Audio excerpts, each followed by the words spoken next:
welcome back to Plum Pantry. I'm Alicia if you're new here, and today I'm processing some strawberries. I bought a flat of strawberries as a fundraiser from our local high school, and I have more of them coming. I actually have 4 flats coming next week from a different fundraiser. And so I like to do the strawberry fundraiser every year. I feel like it's a great one to have, way better than selling candy or something like that. We love strawberries, but I do have to plan when I'm getting this many at one time. I have to plan on what I'm going to do with them. And so I have my list, and we eat a lot fresh. I'll pick out the best ones when they come and wash them and put in the fridge, and we'll eat them fresh. And I also freeze dry, slice and freeze dry a lot, because those are one of my daughter's favorite snacks, and everyone else likes them too, is the freeze dried strawberry slices. That is actually a really quick way though. And I will have less time next week, and so I'm saving the freeze drying until next week's batch comes in, because I have a little bit more time today, so I'm gonna do something different today. I also make strawberry jam. I also make strawberry lemonade concentrate. I think I did a video last year during March Canning Madness with the strawberry concentrate, which, by the way, this video is part of the collaboration with Constance over at Cosmopolitan Cornbread. It is an open canning collaboration. If you search the hashtag March Canning Madness, you will find a lot of people participating in their canning videos and what they're making this March. And it is a great time of year to do canning, because I like to start getting a lot of stuff out of the freezer to make room for stuff that might go in during the summer. And then this type of stuff too in the spring. I do grow a lot of strawberries, but ours don't come ripe until May.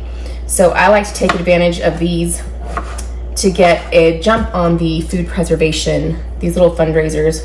Today, what I'm doing is I'm actually going to make strawberry ice cream topping. It's kind of like strawberry syrup, but a little more chunky.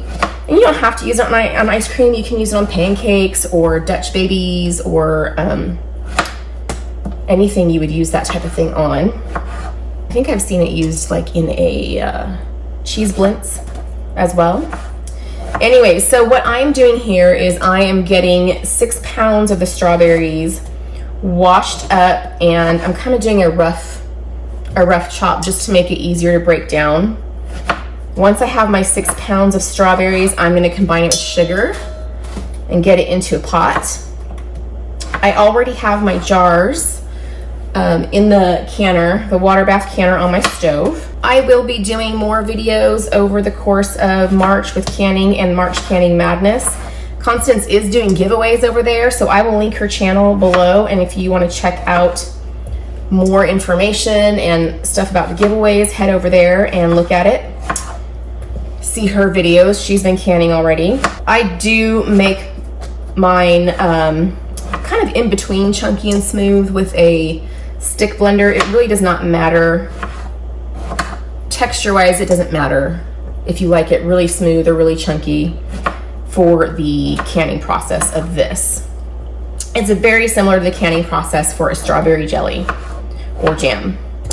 I am putting my tops here in the chicken tub because they like them. Occasional spots I cut out. You could use these to make strawberry vinegar. I don't use that a ton, so it's not worth making a whole batch to me unless I have something specifically in mind to get it ready for. So I just give these as a treat to the chicken. I have 2 more pounds to wash up here. So I'm just gonna finish getting these chopped up, and then I'm gonna get them into a big stock pot on the stove with some sugar, and I will see you over there when I get them. Okay, now that my 6 pounds of strawberries are cut, I'm gonna put them in a stock pot here, and I also have 5 cups of sugar going in as well.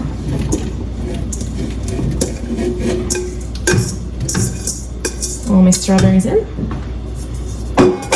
and get my sugar in. Give this a stir to get it combined. This really is very simple to make and has very few ingredients, so it's not hard, doesn't take long, doesn't require things that are hard to find. I'm gonna let this let the sugar kind of macerate the strawberries. I'm gonna let this come to a boil, and we're gonna boil it for 10 minutes. You do wanna keep an eye on this. You don't have to stir it constantly, but you don't want the sugar to burn or the strawberries after they have been sugared, because then they are even sweeter. So you wanna like get the sugar off the bottom and then check on it every now and then while you're in the process of getting it softened, and then while we boil it for 10 minutes later.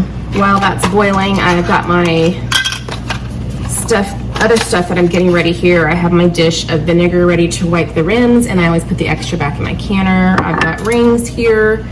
I'm getting lids into a container of hot water. These are my favorite Superb lids. I just really like the way they seal, and they're nice and thick, so I don't have any, the seal is stronger, and I just feel like I have a lot more confidence in my canned products. These are available on Amazon. I can link them for you, but I get mine from Azure Standard. They're cheaper there, but I know not everybody has access to Azure in their area, a drop in their area, or the ability to pick it up at their weird times. So I will link Azure and the Amazon for those below. I have my my ladle ready, and I will actually grab my funnel. So I like to just put my jars in the canner while the water in the canner is heating up. I just find out the easiest way to sterilize them. According to newer rules, you don't have to sterilize your jars. You need hot soapy water. But I just, it's just easier to do that anyway. So it's just the way I still do it. I didn't change the method. You can also run it through a dishwasher. You can use the hot soapy water, whatever.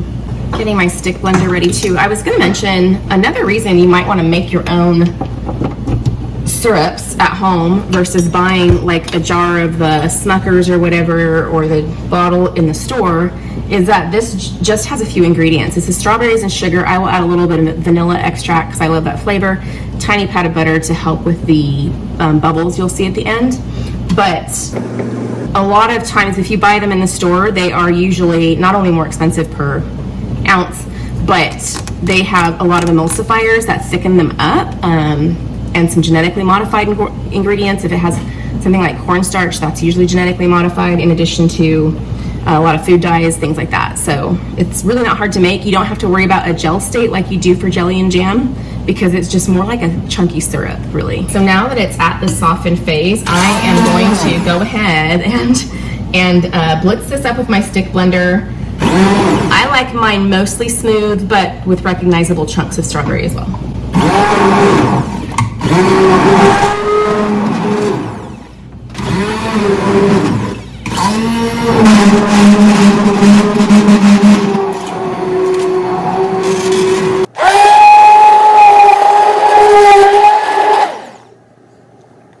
Okay, this is like what I'm going for. It's got chunks.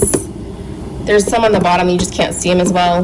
Lots of chunks, but mostly a puree that will thicken and reduce down as we cook it. I know it's hard to see because of the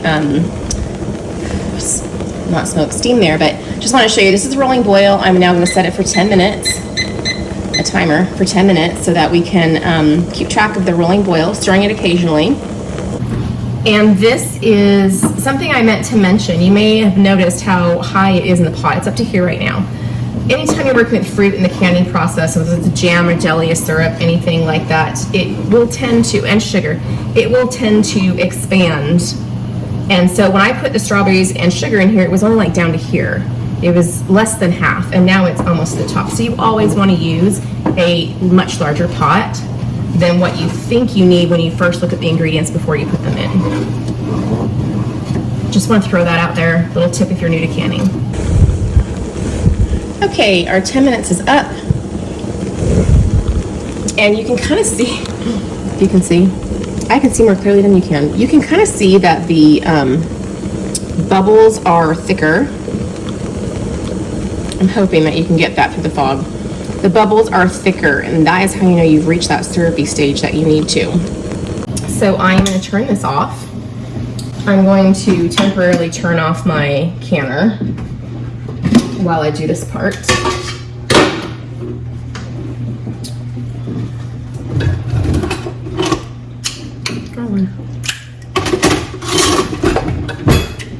Get my jars out here to fill. If you lift your canner jars out with tongs, you want to make sure you're not going to let the water drip down your arm and follow the tong. I have 6 half-pint jars here that I'm making.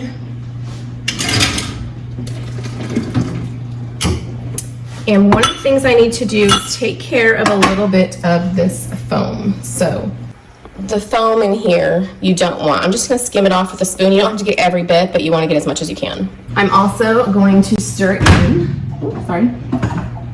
a squirt of vanilla extract. I like that flavor. A little pat of butter helps the foam go down, like less than a tablespoon, less than half a tablespoon really. And then I like to put in a squeeze of lemon, just a little bit, because lemon has pectin, and while I'm not cooking it with the pectin, I definitely don't want this to turn into jam.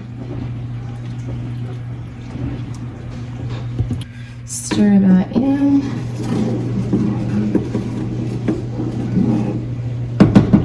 Okay, I'm gonna get a spoon and a little bowl for the foam. Just skim it off the surface here. I'll get most of what I can, what's easy to get, and then I'll get a little bit more again off the top of each of the jars once the jars are full. Okay, so bring this close over here. For this recipe, you want a 1/4 inch headspace.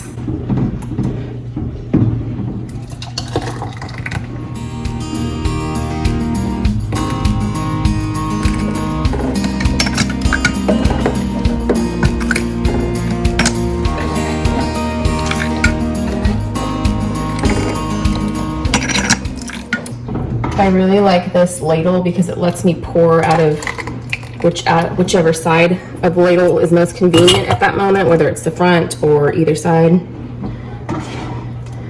It also has this cool feature where you can hook it onto the side of your pot if you need to set it down for a minute. I rarely use that feature, but a lot of people like that about it.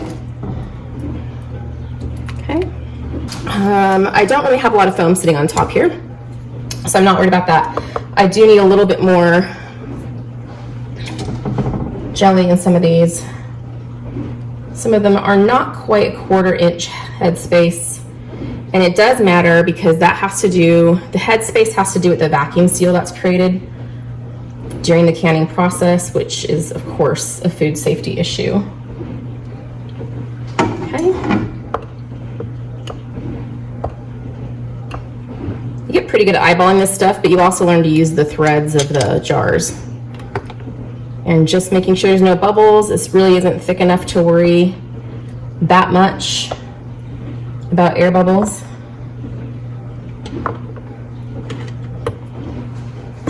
All right, and then cleaning the rims here, I like to use vinegar.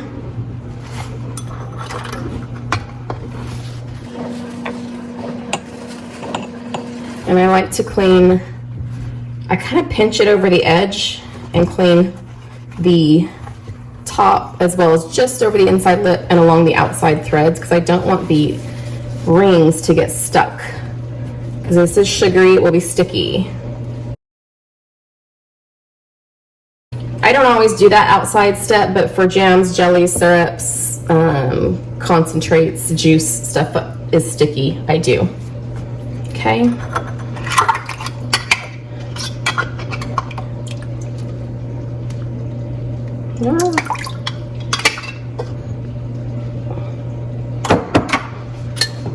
Get my lids on fingertip tight. Woo.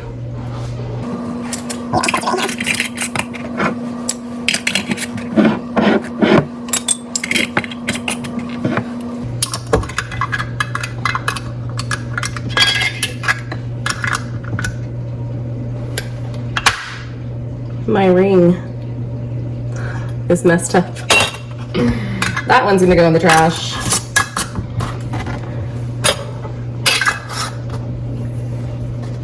All right, I'm gonna get these into my canner now.